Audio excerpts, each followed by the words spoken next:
So I will take up about 10 minutes because I'm going to show you just two examples of artworks to which we are or could be applying mathematical solutions.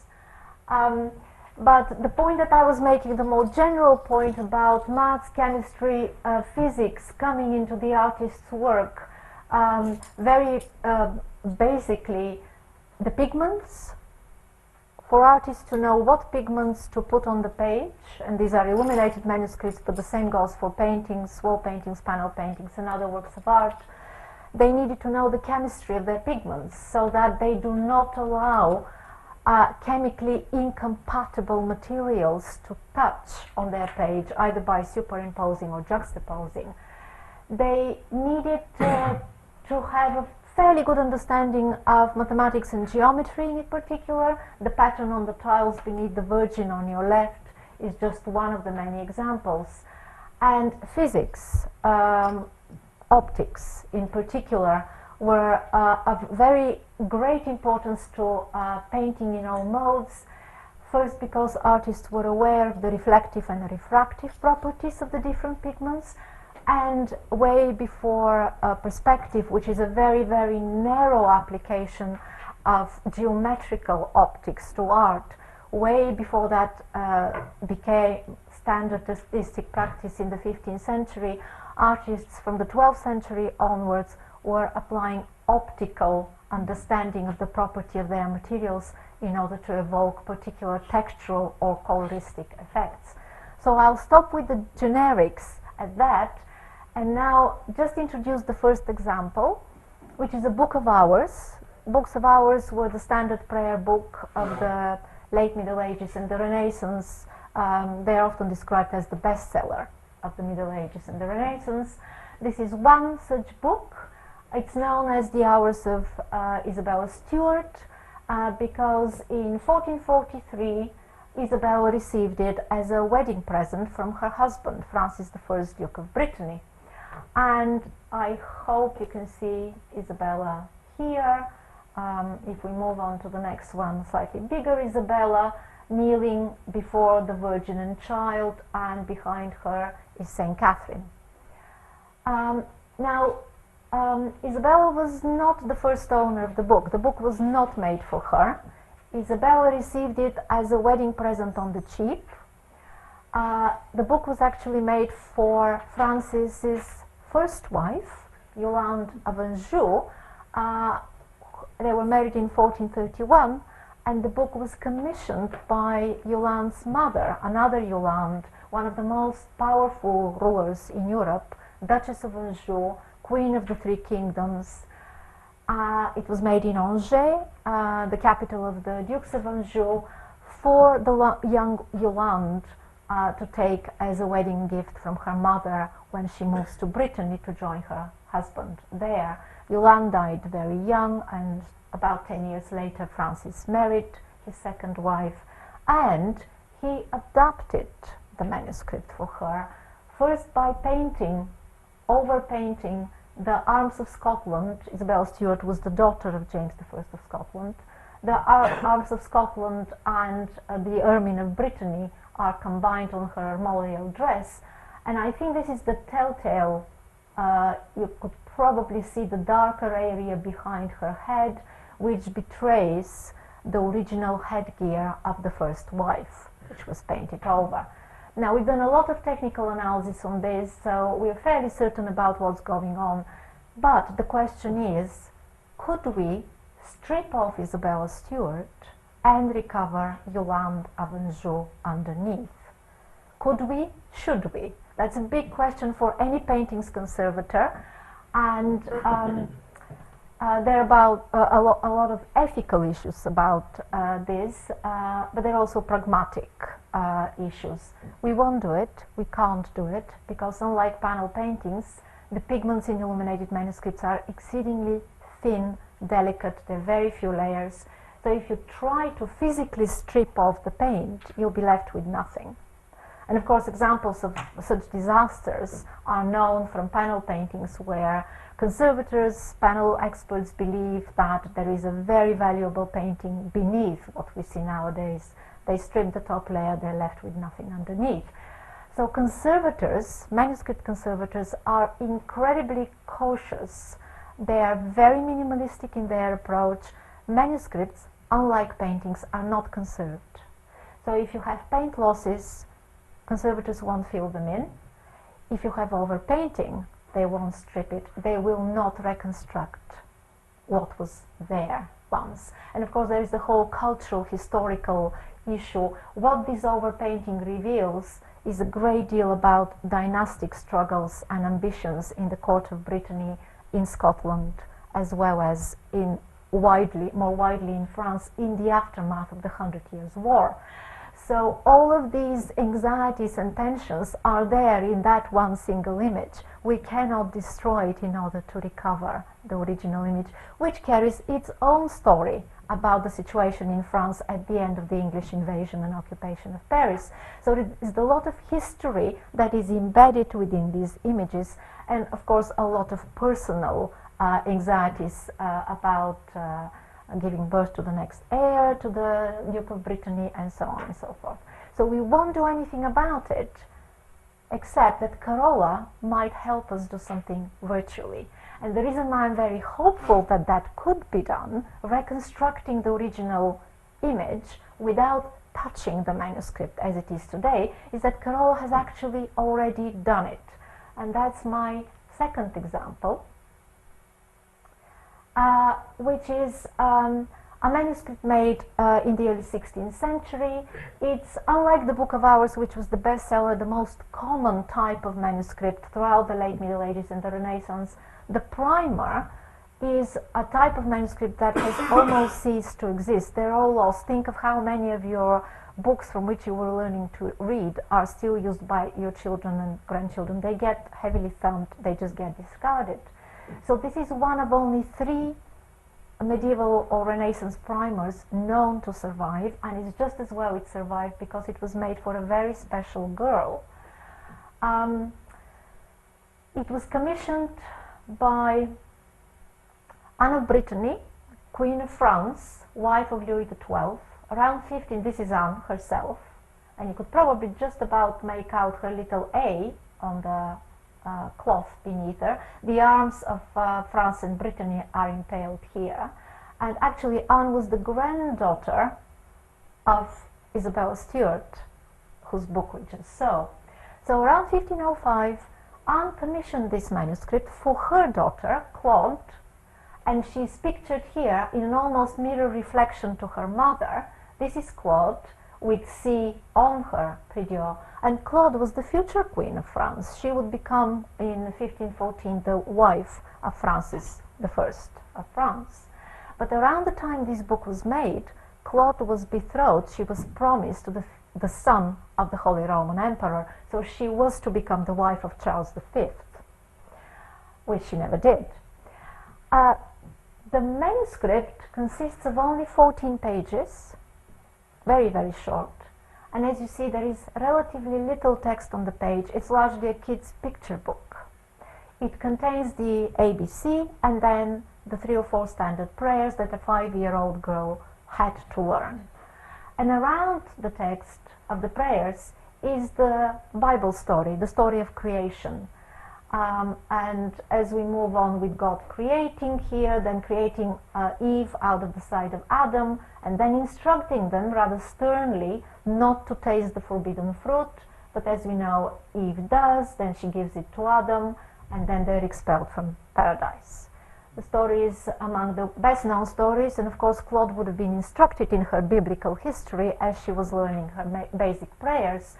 But the one thing that made me and Carola pore over this manuscript was the fact that Adam and Eve have been given skirts to conceal their nudity. And as we know, before they tasted the forbidden fruit, there was no self-awareness, there was no sense of shame. You could probably see that the artist, the original artist, had only drawn them as aware of their nudity in the final picture after they have tasted the forbidden fruit. But at some point, an early modern owner of the manuscript gave Adam a skirt and Eve a little veil.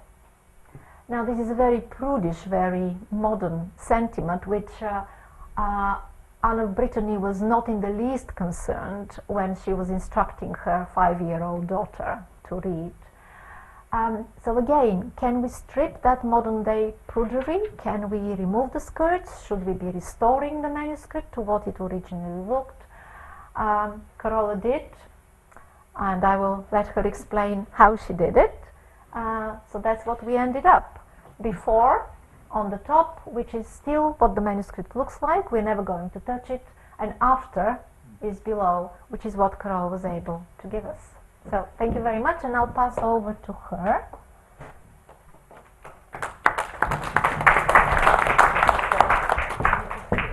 Oh yeah, of course, yeah.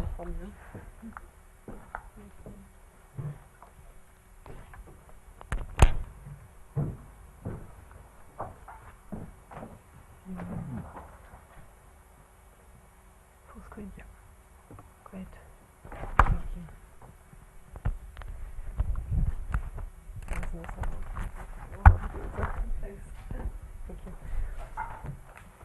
Okay, so this is really I think the first collaboration that Stella and I had, and we're hoping to have many more. So this was the starting situation, was this page of the manuscript that Stella has shown you before. And what we wanted to understand is whether we can digitally restore a version of this manuscript, of these illuminations, without the skirts. And so our starting point was this digital photograph of the illumination, as well as an infrared image of the same page. And why I'm pointing this out will become clearer later, is that because we had the infrared image, we could look a little bit through the skirts already. Okay, so what I would like to do is I would like to step a step backwards before I tell you what we did here, to give you a bit of an introduction of the kind of things that we would like to apply to rip off the skirts from Adam and Eve. And just to give this a bit of a context, so Andrea said I'm doing computational things and many other things. So my background is really in PDEs and inverse problems, in particular applied to imaging and all kinds of different imaging applications, biomedical imaging, remote sensing, and art restoration. Okay, so this is very roughly the outline. So I start out with stepping back and giving you an introduction to what we're going to do with the manuscript. So this is not the manuscript, of course, and I appreciate probably all of you have handled in one way or the other digital photographs, right? So that's really very roughly what we are thinking about when we are looking at a digital photograph of this illumination that we want to process. How we would like to think about that is really a mapping that I call U, that maps every position, every pixel in my digital photograph to an RGB value, a color value, of intensities where each color has intensities between 0 and, let's say, 255. And why I'm introducing it to you like this is because what I would like to do is I would like to apply mathematical operations to a digital photograph. And by thinking about this digital photograph in this mathematical way as a function that maps positions in the picture to intensities, we can now think how we handle this function then mathematically. And these are just two other illustrations of how you can think about this function. You can also think about this, each color channel, you can think of mapping a pixel to an intensity that I visualize as a height, which then gives you a height surface of this particular channel. Or you can think of this as a bunch of numbers that are stored in a matrix. And so what we need to do something with the illumination is to give structure to this bunch of numbers in a way. And in particular, what we want to do, how we want to think about taking the skirts off Adam and Eve, is that think about the skirt as this domain here. This is the whole picture. This is my illumination. This is the skirt. And what I want to do is I want to erase the skirt and replace it by what is underneath, using the information I have from outside of the skirt, as well as using the information that I have from the infrared image of some structures that I see on the infrared image. So let me actually just very briefly go here. One of the things that, one of the starting points of what we did with the manuscript is based on partial differential equations. So you can think of this in the following way. Let's forget about an image for a moment. Let's forget about images. And think about this room. And think about having radiators all around the room. And let's say in the morning we come in, it's cold, and then the radiators are switched on, and something is happening then to the temperature in the room. And now let's think about U not as an intensity function, as an image intensity function, but let's think about this as the temperature in the room, and how this temperature in the room is changing over time. It's changing over time if at the boundary of my domain, which are the radiators around the room, I have a constant temperature input. And that is described by the heat equation, how the temperature is evolving over time. And I very sloppily I explain this here just to give a conceptual idea of what this temperature evolution is looking like. You can think of this as starting with an initial temperature distribution, which is basically cold, and then the heat is somehow coming in from the sides. And it's coming in by a process that is called diffusion, which as I said, sloppily explain here as a local averaging process. So the cold and the hot air are somehow mixing up. And how is this related to images? Now, if you have handled digital photographs, how many of you have tried with Photoshop or something like this to do some filtering? Okay, so how many of you have used something that is called Gaussian filtering? Okay, so the heat equation actually is doing nothing else than Gaussian filtering. Again, simplified, but a particular class of solutions of the heat equation you can write as your initial temperature distribution convolved with a Gaussian, your Gaussian filter, a Gaussian filter applied to your initial temperature distribution, where how much you filter, meaning the standard deviation of this Gaussian distribution, depends on how long you evolve in time, how long we wait till the room is heated up. So what is the effect that this has on images? This is just one example. This is my initial temperature distribution. Now my temperature are intensity values in this grayscale picture. And this is what happened after a nominal time of 10. So this is what I mean with local averaging. So why am I telling you about this? What we want to do is we want to take off skirts in an image.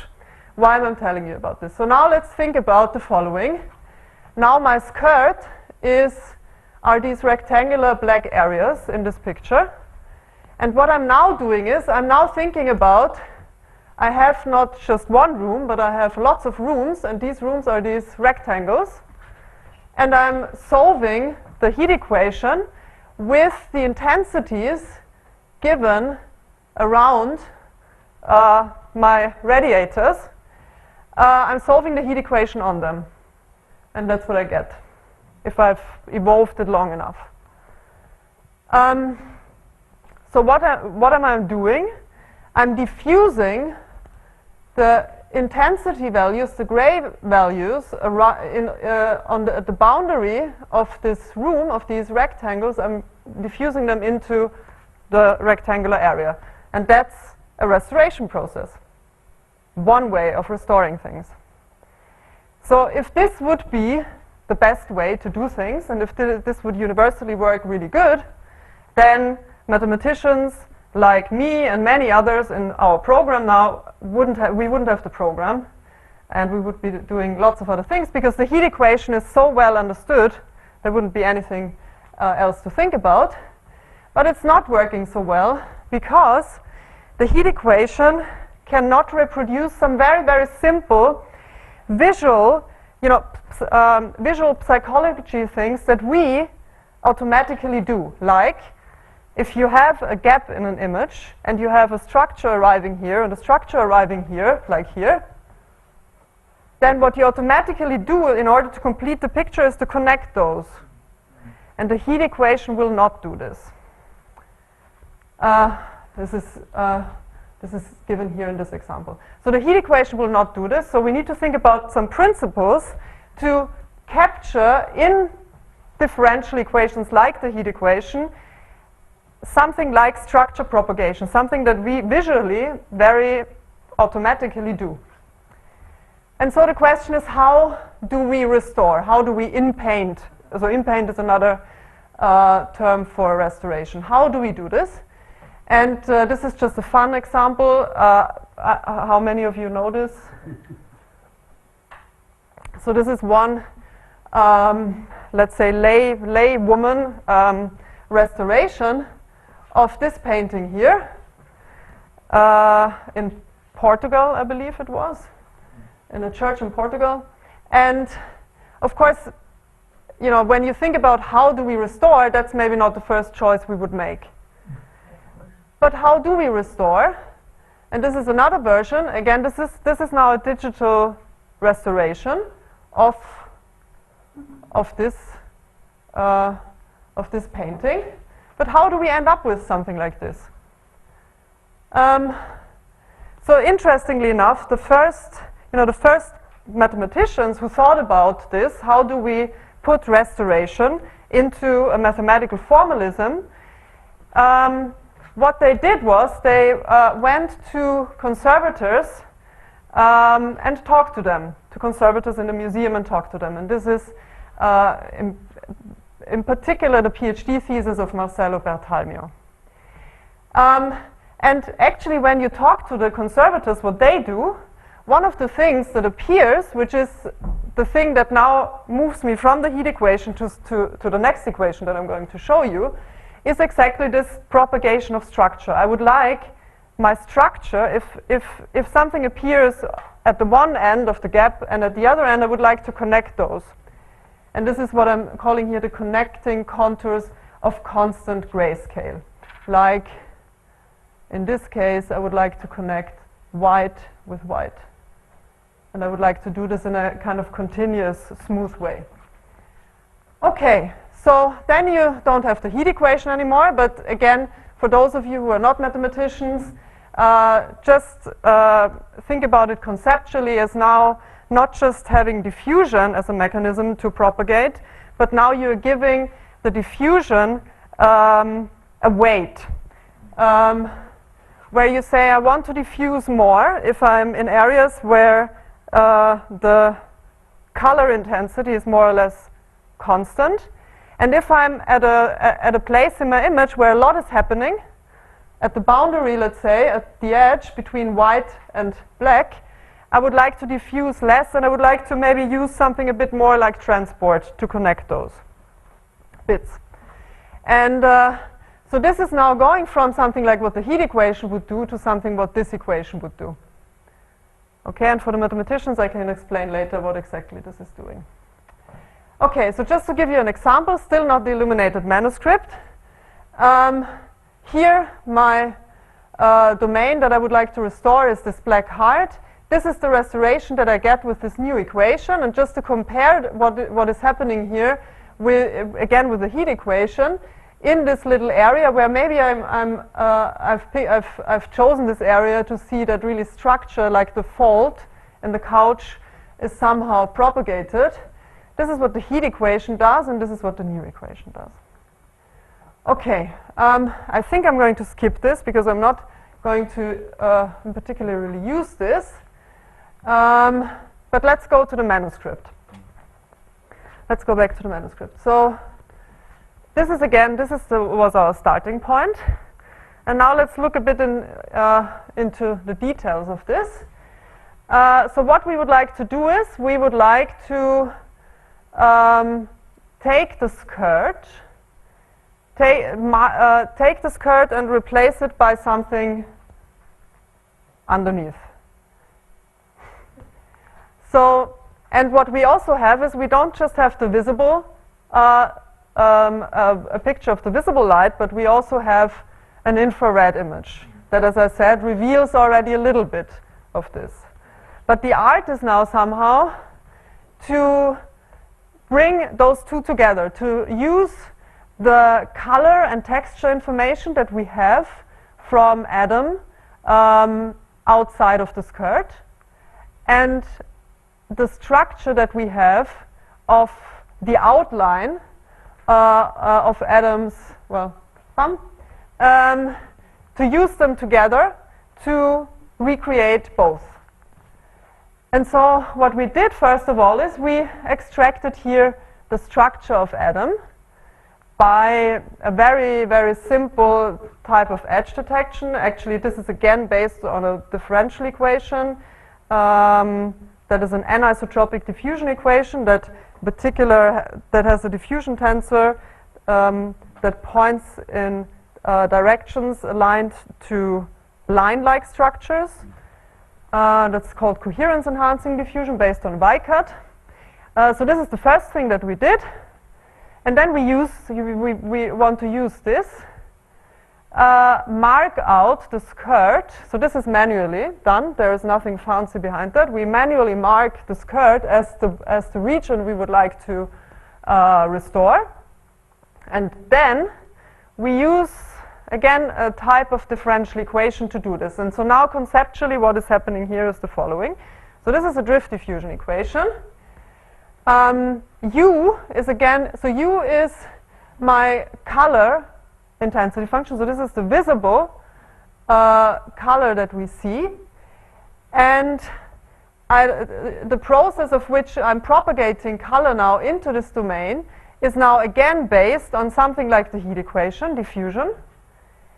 But then I have this additional term here, and this is the term where the infrared image comes in, where this comes in, where this D here is a vector that now tells you, encodes directionality for this propagation to happen. So this is in some way, I'm not going into details, encodes the directionality of structures in the infrared image. And that's what we are using here. So now, again, just very briefly, and Andre is getting nervous already. So this doesn't look so good yet. And one of the issues that we have here is it looks too smooth. It doesn't really reproduce the texture. And that's a common phenomenon. Differential equations, local differential equations, let's say, they really can model locally. They can propagate things locally. And the moment you have texture, this doesn't look very good. So another thing we put on top for recreating the texture in this region is a mechanism that I call here just roughly copy and paste, which works in the following way, which works in a patch-based manner. So you create a dictionary. This is now this is the skirt, let's say, my target region. This is my source region where I'm taking where I'm building up a dictionary of patches of patterns that I see outside of the skirt. And then I'm working my way inwards from the boundary of the skirt. I'm picking a patch, and I'm looking for patches in my dictionary that are similar in the part of this patch that overlaps with my dictionary. And then I copy and paste them into, and then I repeat the process.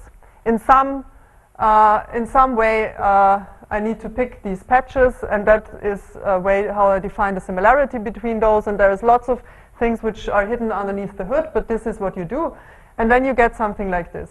And if you then do this for the illuminated manuscript on top of the diffusion, so now this copy and paste process is not just copy and paste, it's now again guided by the previous result that I showed, then you get something like this, and you end up with this.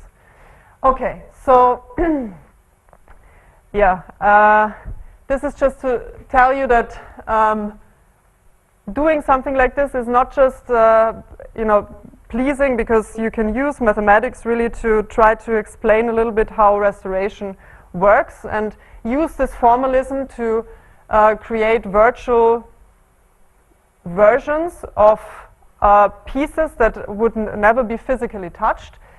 But it's also nice because it actually promotes the role of mathematics in an unexpected field like art to the public. So I think I'll skip this, and I'll just tell you that I've shown you what you can do with these type of equations. What I concealed, of course, is that, and I think you said before, there are always consequences of what we do, but it's not why we do it. And it's the same here. So these equations are really very beautiful mathematical objects, and there are lots of challenging questions to be asked in terms of their qualitative properties and so on that make our life interesting. So I thank you very much for your attention. One or two very quick questions, Michael. Yes, I mean, it's very beautiful, and to a mathematically minded person, very natural as you describe it, a very good application of mathematics. But you're creating a fiction, aren't you?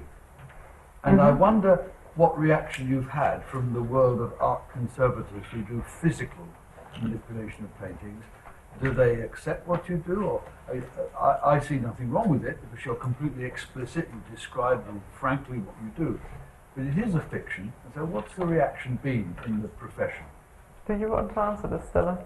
Well, why don't you say what the reaction has been? Okay, so I can say one thing, which is this restoration process is always an ambiguous process. You will never know what has been there before. You will never know if what you do is... Or even the conventional ways. Yeah. So even the conventional ways. And one thing that went really deeply into my mind was when one of our colleagues, Spike Bukloff, who works as a conservator at the Hamilton Kerr Institute here, he said, what is so appealing by using mathematics is that it's an objective way of doing it. You do it, you follow the same rules every time you do it. It's an objective way of creating a fiction. Of creating a fiction. Fine. I mean, of creating a fiction, yeah. Thank you. I think we better stop here and thank Carola one more time. Yeah.